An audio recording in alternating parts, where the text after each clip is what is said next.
if you're passionate about it, things will work out. And certainly there is a lot of work involved, but if you really enjoy something, you're going to do it, all the time and wanting to learn about it. You're not starting at zero. You're starting at, okay, here's your skill sets and apply it to something else. If you do that, then you're ahead of the game and you've got a good foundation to start with.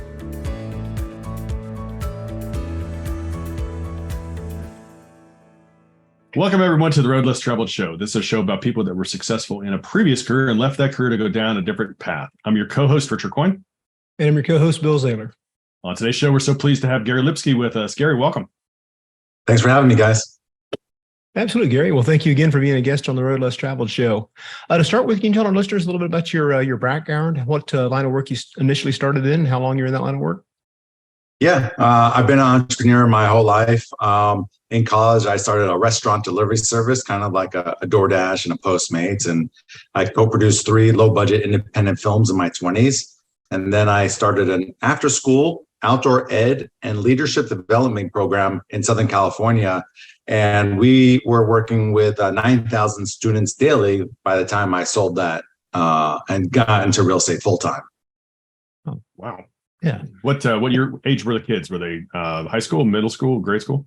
So when we started the business, it was doing sports programs for like preschool, and it grew to, we were doing programs for all ages. Even through college, we would do some orientation programs. We would take the kids camping and whatnot for some colleges and getting them ready for their freshman year. So I would mostly, though, I would say it was elementary, middle, and high school, and there was a lot of grant money for that, for the different programs that we had. But we did cover, really from like 5 years old all the way up to probably 19. I mean, and we would even do some like adult programs as well. So we ran the gamut, but I would say mostly elementary, middle, high school. Wow, very cool. Yeah. And then you said you'd transitioned to real estate. So what got you going down that path? Yeah, so I bought my first house in 2002, and to me that was a real estate investment, not my forever house, like our parents thought of houses. My parents are still in the house that they bought, 50 years ago, and so I was studying neighborhoods and trends and figuring out, and bought a house that, we opened up the kitchen, we added a little bit more space, we converted the garage to an office, and I was getting money from my company to help pay my mortgage. So I didn't know I was using these tools that I'd accessed down the road. But eventually we bought another house and turned a previous house into a rental. And so I was really interested in real estate. And after I built up a really good team, and I had been doing that after school outdoor ed and leadership development program for almost 15 years, it was time for my next challenge. The team could operate without me, and it was great to see that happen. But like, it would just, I knew I was ready to move on. So then, I sold the business, and the first couple of years was just learning everything in real estate, because there's so many shiny objects, there's so many ways to make money. Found my way to multifamily, and it's each property is like running a business. So I thought it was a really good fit for me, and I love it. I love the business side of things, the creative side of things. Right, absolutely. What geographical areas do you focus on for the multifamily now? We've done all of our deals in Arizona, Phoenix and Tucson. We've been looking in the Southwest market, so not just Arizona, but we've so far done all of our deals. We take a very narrow approach to where we're going to do our deals and where we're looking at deals. There's plenty of other markets that I like, but we want to be experts in the markets that we choose to invest in. Right. Makes sense. Yeah. Excellent. Very nice. Gary, can you think back? Actually, you got to tell us, what were the films about? Just give us the quick rundown on those guys. Yeah. So one film was, it might have been like a $50,000 budget. We filmed in my hometown. A friend, actually my English teacher wrote the script. A guy I went to, middle school and high school. He was directing it, and he asked me to produce it. So real low budget. And then I did one It was about 600,000, and we filmed it in New York City at Statue of Liberty in LA, and it was about an ex-military guy coming back and helping to save a kid that was kidnapped at the Statue of Liberty. Then the last one, that was a bigger budget, and some of the names in that was Joan Rivers, Robert Klein, Jennifer Tilly was a star of it. Branford Marsalis did the music. So that one was played on like HBO, I believe, and some other things. The other ones were like direct to video. And then I had some stuff I was writing with Michael Keaton's company and MTV. But I was having a kid at the time, and I had worked a lot of like nights doing like some PA work and whatnot. And it's a crazy business, and that's when I kind of like segued into something else, and just kind of like what I do with everything I jump into, whether it's good or bad, just like blinders on and full steam ahead. And it was great experiences, and it helped me develop a lot of skill sets that I was able to apply to other businesses. But like everything, I was just ready for my next challenge, Yeah. So maybe film, or perhaps the after school thing. Is there a humorous story that you can share? Yeah, I think we had like in the very beginning, we would rent equipment until we had enough business to buy equipment. So we had done some events where we brought portable rock walls to schools to teach kids life skills through climbing and communication and pushing themselves out of their comfort zone. And so we had enough business. We bought a rock wall, and we were, driving it to our storage site in Marina Del Rey. And this is the worst time of day to do it. This is like 5 p.m. During the work week. There's 3 lanes of traffic, and you can drive a rock wall straight for the most part, but we had a back end. There was oncoming traffic. Then we had to take a turn and then back it into like this corner spot in the storage thing. And, we're me and my partner like sweating, like, how are we going to do this? He tried to stop traffic. And then we switched and I was trying to stop traffic, and, we'd have these like very small windows of time to get this rock wall in. And, in our heads are like, what the heck do we do? Like, how are we going to do this? After like anything, like after like 4 times, we were masters, getting it in and out and whatnot. But it's daunting. And I mean, that was just like one of life's lessons, just, take a breather, it's traffic will subside, we'll get it in and it will be good. But, we bought this, 24-foot rock wall, and now, we're taking it all over Southern California to school. So nice. Eventually, we got to positively affect a lot of kids with that. But in the beginning, we're like, what are we doing? Yeah. Well, it's got to be a lot better outcome having it actually in a building versus making the kids come out to the center line and play on the wall. Seems a little more dangerous there to the traffic. Yeah, that's funny. One time I had to drive a 26-foot moving truck with a car trailer on the back of it.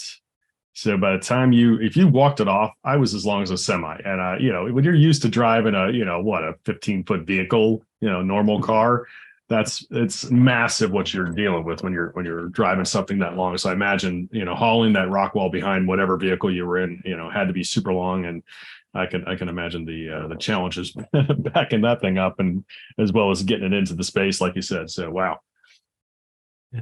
Well, Gary, what was a deciding factor that led you down the real estate path? You talked about the film was kind of a hectic, and you just having a kid at the time. And was it more freedom of your control of your time, or what kind of led you down that path?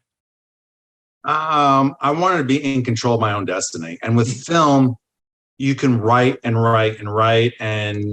never know if it's good or not. And just even if it's good, okay, does it get made?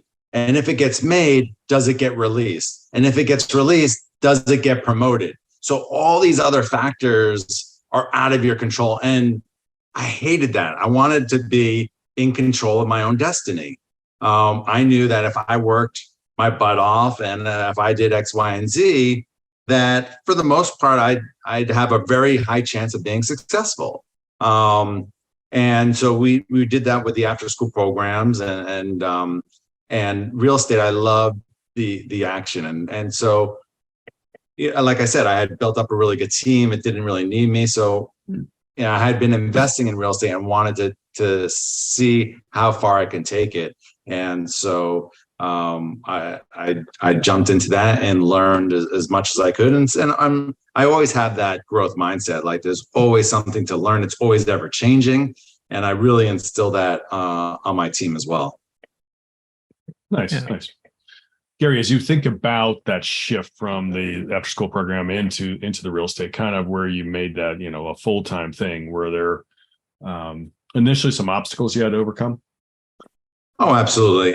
Anytime you're getting into something new, particularly in the beginning, you don't know what you don't know. It's building up your network. So I joined some groups. I was going to some meetups and some groups, and it just provided rocket fuel, being around other people that had the same interests and just learning from their experiences really provided rocket fuel. But yeah, getting your first deal is one of the toughest things.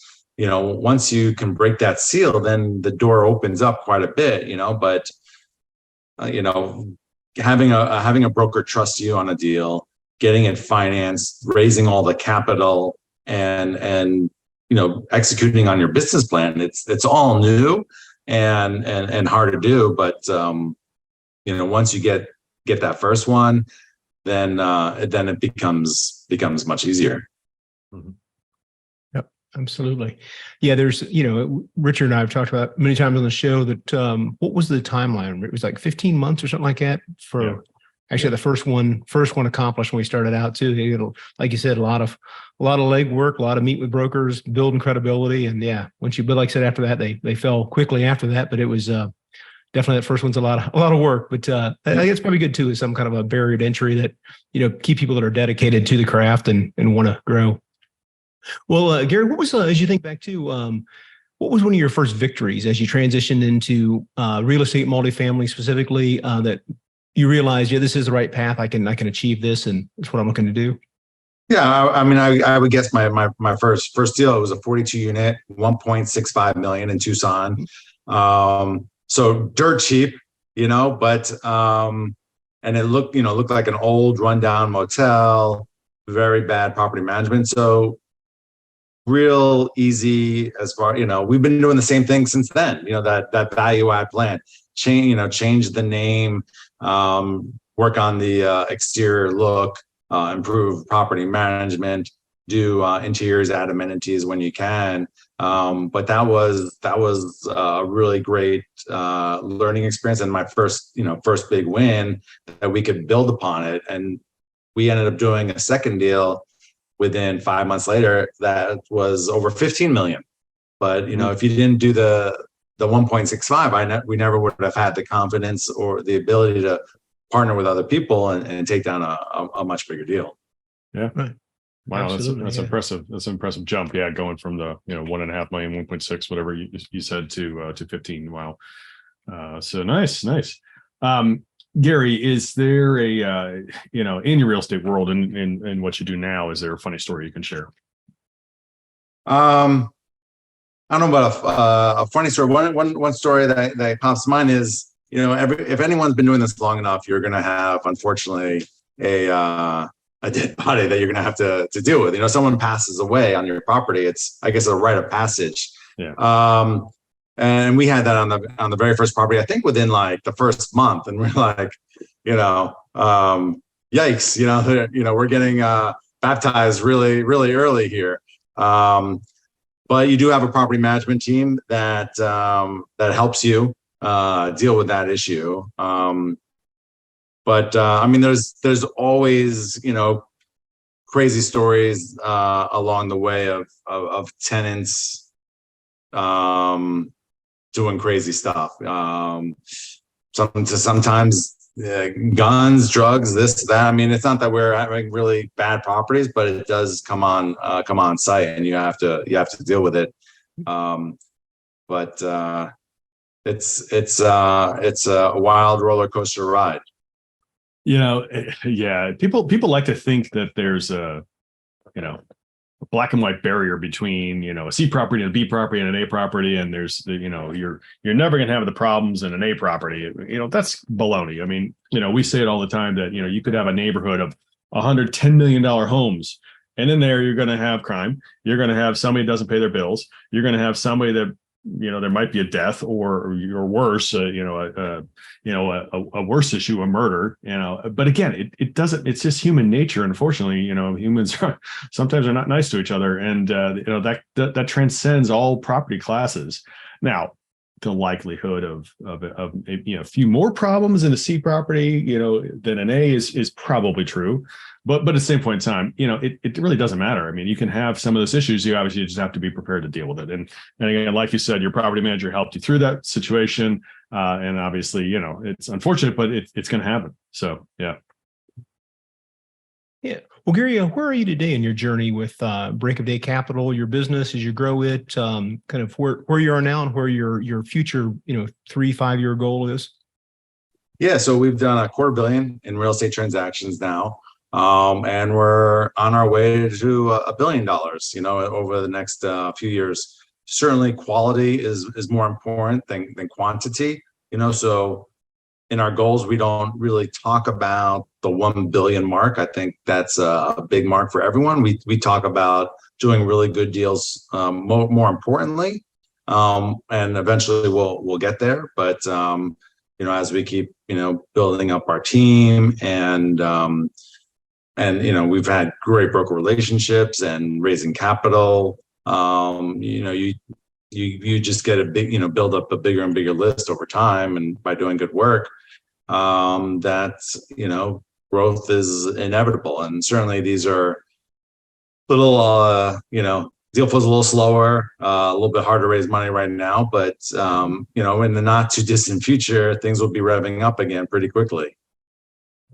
Yeah, absolutely. Yeah, that makes perfect sense. I was just saying it's the long game, right? I mean, like you said, all the stuff you're doing now, you're building, investor relations, broker relations, all that. Just they get to see you repeat, what you said over time, and it builds trust, and it's the long game. Yeah. Yeah, market cycles. I mean, again, we're definitely in a tough market right now. 2 years ago it was gangbusters, and that period ran for, I don't know, 5 years or whatever it was. It depends upon how you measure that. I do think you're right. The market will come back, and we will see more opportunities flowing. And obviously the Fed's raising rates, and the prospect is that they'll continue raising rates for a little bit. But at some point, something's got to change. Hopefully they'll. If their true goal is to get inflation under control, fine, okay, make that happen, and then let's get going. Because we definitely need some rate cuts to spark some activity in the market. So hopefully that'll be forthcoming down the road a bit. So good.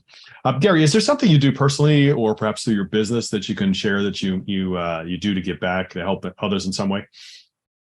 Yeah, absolutely. I mean, one of our core values is creating win-win scenarios for our residents and for our investors. And for our investors, it's about, helping them achieve financial freedom. And for our residents, it's about creating a nicer, safer community that they could feel proud of. But we are involved in human trafficking organization. We donate to Resident Relief Fund, the local education fund here.